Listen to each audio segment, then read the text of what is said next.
Bem-vindos a mais um Senta-te e Escreve. Hoje vamos falar sobre sequências de ação, batalhas, tudo aquilo que seja mais agressivo, digamos assim, na vossa escrita. Eu sou a Catarina. E eu sou a Inês. Então, basicamente esta ideia surgiu porque quando nós tentamos escrever coisas de ação, sequências de ação, lutas, chegamos à conclusão que percebemos pouco do assunto e, portanto, fomos investigar um pouco mais e queremos vos dar então as nossas poucas dicas e esperamos que elas sejam úteis. Dependendo do tipo de história que vocês estão a escrever, se vocês estão a usar a primeira pessoa ou a terceira, se têm um narrador omnisciente, etc. Vocês podem falar, por exemplo, sempre na primeira pessoa ou na terceira pessoa, do ponto de vista da vossa personagem. E quando estão em sequências de ação em que existe muita coisa a acontecer ou no meio de uma batalha, vocês podem, por exemplo, passar para um narrador omnisciente que está a falar de um modo mais geral do que é que está a passar. Isto pode ser interessante porque pode-vos mostrar coisas que se calhar a vossa personagem principal não consegue ver. Por exemplo, no Martian, que é um livro que eu gosto bastante, existe quem já leu ou quem já viu o filme deve perceber isto, toda a história é contada na primeira pessoa porque é um gajo que está sozinho em Marte e portanto ele fala com ele próprio, ele escreve tipo o diário do que é que está a passar.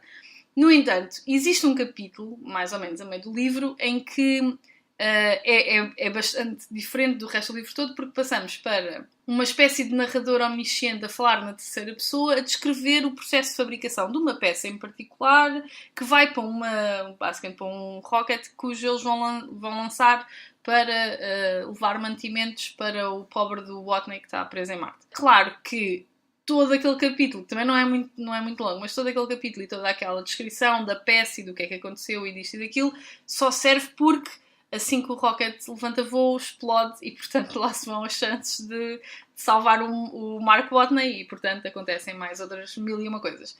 E, portanto, isto para dizer que vocês têm várias maneiras de escrever a vossa sequência de ação.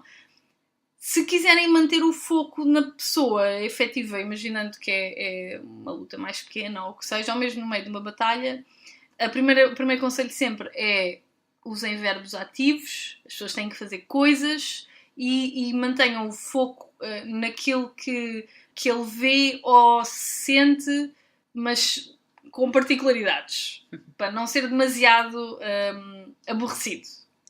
Sim, a ideia é peguem, adicionem àquilo que estão a fazer o facto de a personagem ter emoções, não é? Tipo, está com o ritmo cardíaco muito acelerado, está muito nervosa, o suor que vai para os olhos e queima-os e faz mais difícil ver. Quer dizer, no fundo peguem nos verbos ativos, mas deem-lhe o toque particular para que as pessoas, no fundo, façam uma conexão com a personagem que estão a ver, e é claro que depois isso pode afetar o estilo de luta. E já agora, continuando ainda na primeira pessoa, não escrevam exatamente toda a luta, bocadinho a bocadinho. Primeiro porque vocês vão perder-se a meio, e depois porque vão ficar sem palavras, também, by the way, just saying. E porque depois, quando tu estás a falar na primeira pessoa, parece esquisito, tipo, mandei aquele morro ali, depois desviei-me ali, depois... Quer dizer, no fundo, vocês podem utilizar outras dicas para fazerem com que a personagem, que digam que, por exemplo, ele desviou-se do meu murro e depois eu senti o ar a vibrar com a espada dele ao meu lado. Isto quer dizer que, efetivamente, mandámos um murro no adversário, ou tentámos, e ele tentou atacar-nos com uma espada e nós fizemos dodge. Mas não disseram que fizeram o dodge. Ele sentiu o ar a passar, o que quer dizer que houve ali qualquer coisa que, por mais um niguinho, tinha-nos dado uma porrada.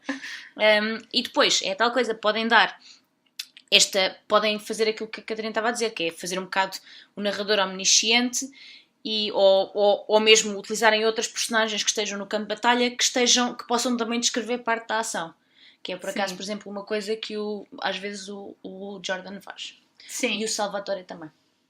depois não é o único. Por exemplo, o Sanderson no Way of Kings faz uma coisa mais do género, ou seja, ele nunca descreve exatamente o que é que eles estão a fazer, mas é mais do ponto de vista emocional do que é que as personagens estão a pensar e etc.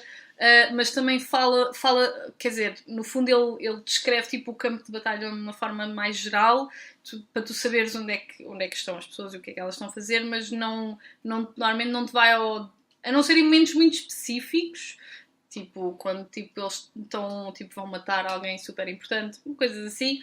Ele também não faz...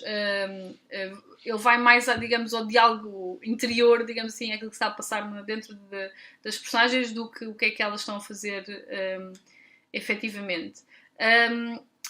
Se vocês forem como nós e não perceberem nada de luta ou de artes marciais, e isto quem diz batalhas diz, por exemplo, é tipo um heist ou tipo uma sequência de fuga de barcos, sei lá, pensem tipo no Ocean's Eleven e todas as sequências de ação, qualquer uma dessas serve.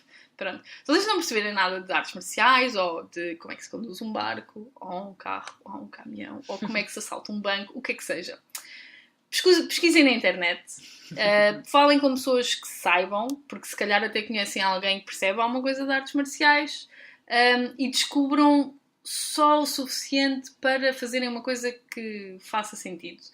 Pensem que se calhar se a vossa personagem principal, se o vosso protagonista também não é especialista de artes marciais, ele também não vai saber muita coisa. Portanto, vocês também não precisam. É mais ou menos esse o espírito. E depois rezem para que a polícia secreta em Portugal não esteja a ver as nossas pesquisas na internet. Porque depois, pronto, como escritores, depois o pessoal dá-se a procurar tipo cenas pouco esquisitas. Um pouco estranhas. E que se isto fosse nos Estados Unidos já tínhamos pessoas a bater à porta. Pronto. Tipo, o que é que explode não sei o quê. Tipo, cenas assim, pronto. Mas pronto, pesquisem. Ninguém vos... Sim, acho que não. Whatever. É como os gajos dos Mythbusters costumavam dizer, eles quando ligavam a perguntar tipo, sobre explosivos e cenas, eles literalmente às vezes diziam para o telefone só para o caso de alguém estar a ouvir. Isto é para os Mythbusters. Porque, quer dizer, eles explodiam com coisas todas as semanas, não é? Portanto... Sim. O pessoal também não achava estranho nem nada. Uma coisa importante acerca de lutas, não é? É também o que acontece a seguir à luta. E a verdade é que, a não ser que os vossos heróis sejam efetivamente tipo super-humanos, tenham assim, sejam super-heróis mesmo, ou tenham assim um poder de cura brutal, a verdade é que depois de uma batalha ou de uma coisa que seja extenuante, eles podem estar feridos, podem estar muito cansados e, portanto, é normal que não vão partir para a próxima já a correr, já fresquinhos, como se nada acontecesse. Terem ferimentos, terem ossos partidos, terem contusões, não é uma coisa que se cura numa hora ou duas, apesar de no D&D muitas vezes até é. Não é D&D e não é um jogo computador, tende a ser um bocadinho mais realista. E às vezes o facto de vocês terem tempo para curar esses ferimentos e etc. também ajuda a desenvolverem um bocadinho mais a vossa personagem ou a criar um arco diferente ali para explorar no meio. Portanto, até pode ser uma coisa gira. E é claro que às vezes, efetivamente, mesmo eles estando todos partidos, eles são é suposto a história fazê-los avançar e continuarem porque eles são os heróis e é suposto eles fazerem as coisas heroicas. Mas a verdade é que não é muito realista, não é? E depende um bocado daquilo que vocês querem impor em termos de... Quer dizer, é tal coisa, se for tipo raças, se calhar se forem uma raça qualquer assim mutante, ou se for uma coisa assim parecida, tu podes sempre dizer que o poder de recuperação deles é maior do que o nosso e não sei o quê. Mas se estiverem a falar de humanos, nós todos sabemos que... Sim, e a realidade é que mesmo na vida real a adrenalina deixa de fazer coisas que tu não farias numa situação menos estressante. Portanto, é óbvio que se vocês estiverem na batalha final, é mesmo tipo a Rambo, se o vosso personagem já está tipo no chão todo descavacado, mas é óbvio que ele vai ter que se levantar e ainda matar o boss final, porque é isso que tem que acontecer. Tudo bem, só pensem que às vezes, efetivamente, podem estar a exagerar um bocadinho. É mais só para tentarem encontrar aqui um bocadinho um equilíbrio entre aquilo que é real e aquilo que é importante. Afinal de contas, qualquer um de nós a seguir ao ginásio está sempre todo roto. Portanto, não estou a ver como é que a seguir a estar uma pessoa a ter uma batalha gigante, a seguir a se pôr a correr e a fazer tipo mil e uma e outra.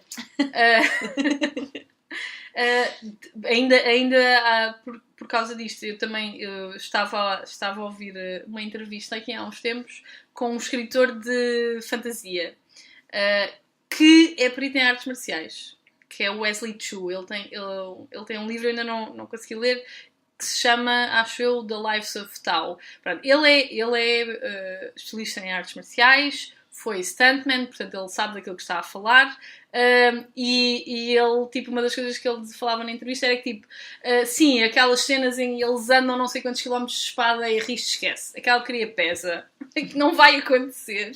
Aquilo não é uma espada de esgrima moderna, não. Aquilo é uma coisa pesada, pesa não sei quantos quilos e ninguém aguenta aquilo tipo na mão e não é com uma cena do pulso que tu fazes, não. É tipo com o teu corpo todo, porque aquilo... Pronto. E por acaso achei piada nessa entrevista que descobri que ele é especialista... para quem já jogou Mortal Kombat, o Scorpion tinha aquela cena de mandar o dardo e puxar. Pronto. Ele é especialista nisso e aprendeu com o gajo que fez motion capture para o Scorpion. Ok. Portanto, é toda uma cena e eu fiquei... Pronto, por acaso achei muita piada e, portanto, estou deserto de ler os livros dele. Se bem que ele diz que tentou, pronto, ser realista, porque ele, como stuntman e como pessoa que faz artes marciais, sim, é verdade que eles são capazes de levar bué da tareia e ele diz que quando era mais novo, no dia a seguir voltava a fazer, mas passado um bocado aquilo começa a moer, não é? Não é assim, tipo, pronto. Ainda dentro desta ideia da ação e de fazerem coisas porque a história o exige, que era basicamente o ponto que estávamos a fazer, o nosso próximo conselho é que qualquer sequência de ação deve ter uma razão dentro do vosso enredo. Não só porque os vossos personagens devem lutar por algo, porque pronto, isso faz com que eles sejam mais heróicos, mas vocês podem ter efetivamente batalhas, e depende do tipo de livro que estão a escrever, sem terem que as descrever ao pormenor. Portanto, se vocês estão a descrever algo com mais ou menos pormenor, deve ser porque isso faz de alguma forma avançar o enredo geral da história, mas também desenvolver personagens. Vocês estão a mostrar alguma coisa do vosso protagonista ou dos vossos antagonistas, o que seja. Deve haver mais propósito para vocês estarem a descrever essa luta do que é fixe. Deve ser fixe na mesma, mas deve haver mais qualquer coisa para além disso. Portanto, é aquela história do costume. As cenas devem todas fazer mais do que uma coisa. Devem-vos mostrar o vosso mundo, a personagem, seguir com os plot arcs que vamos criando para a história. E depois ainda devem ser fixe. Por isso é que é difícil. Aqui, a exceção, eu diria, é que existem, efetivamente... Vocês, às vezes, quando começam a escrever, pensam... Eu tenho uma ideia muito específica para uma cena que era super awesome e eu quero mesmo que isto aconteça porque, pá, tipo mesmo... como é que se chama? Aquela ideia, aquela história mitológica do gajo que a fisga contra o coisa com o gigante. Com o gigante, sim, eu não me lembro agora do nome da personagem. Era Sansão.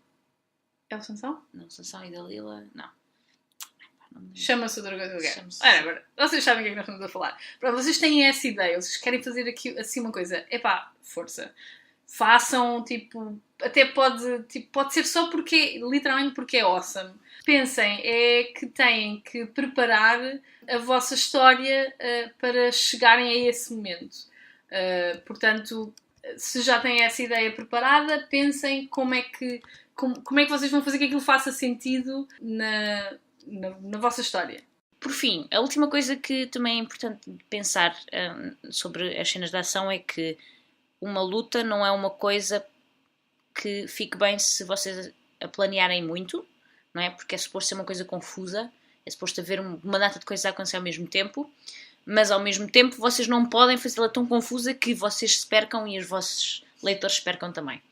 Portanto, não vale a pena focarem-se tanto em tipo, o meu protagonista, principalmente se for uma batalha grande, né? Tipo, se for um campo de batalha, o meu protagonista deu fez um murro ali, foi até, tipo, desviou-se não sei o quê. O que é importante é, primeiro de tudo, darem um enquadramento aos vossos leitores, onde é que ele está, quais são as coisas que o estão a rodear, onde é que estão as outras personagens em termos do campo de batalha, no fundo, dar uma série, a envolvência do que é que está a acontecer para vocês, para tanto vocês como os outros, os leitores consigam perceber onde é que as coisas estão a passar e o que é que está a acontecer ao mesmo tempo.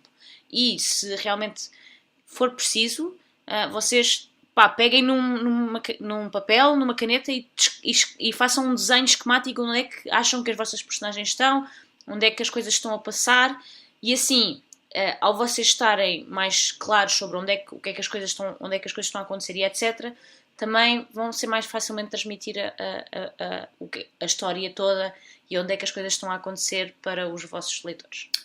Sim, e se vocês imaginando, ou seja, não tanto talvez num campo de batalha, mas, por exemplo, se vocês estiverem numa sala ou dentro de uma casa, do que quer que seja, vocês ao descreverem um bocadinho o espaço, vocês, se tiverem a ideia do que é que lá está, sabem o que é que os vossos protagonistas podem usar. E, portanto, vocês podem descrever esses objetos em particular porque vocês sabem que os vão usar e os vossos leitores vão se sentir mais, tipo, ok, vocês descrevem, sei lá, uma vassoura ou uma porcaria qualquer, uma daquelas cenas das lareiras antigas, etc. E depois usam-na no combate. E isso faz com que os vossos leitores, acho eu, se sintam mais envolvidos na história porque vocês lhes estão a dar... digamos, uma espécie de dica do que é que vai acontecer. Sim. Por causa daquilo que estão a descrever à volta. Por último, agora que já sabem fazer cenas de ação, hoje neste episódio não temos um desafio em concreto para vos dar. No entanto, queremos vos lembrar que domingo começa o campo NaNoWriMo, que é basicamente outro NaNoWriMo que existe, é o mês de Abril todo, mas onde vocês podem escolher qual é o limite de palavras que vocês querem, podem juntar-se a cabines, eles fazem aquilo tipo mesmo como se fosse um campo de férias, digamos assim, portanto vocês podem ter os vossos amigos, digamos assim, numa cabin e que podem ter discussões privadas e etc. Portanto, acho que o nosso desafio é tipo, tentem participar no Camp NaNoWriMo. Sim. Podem talvez fazer uma coisa mais pequenina, já em preparação para novembro. Pronto, como se sentirem mais à vontade. Exatamente. O importante é que escrevam, não é? No fundo. É sempre esse o espírito. Portanto, olha, sentem-se e escrevam.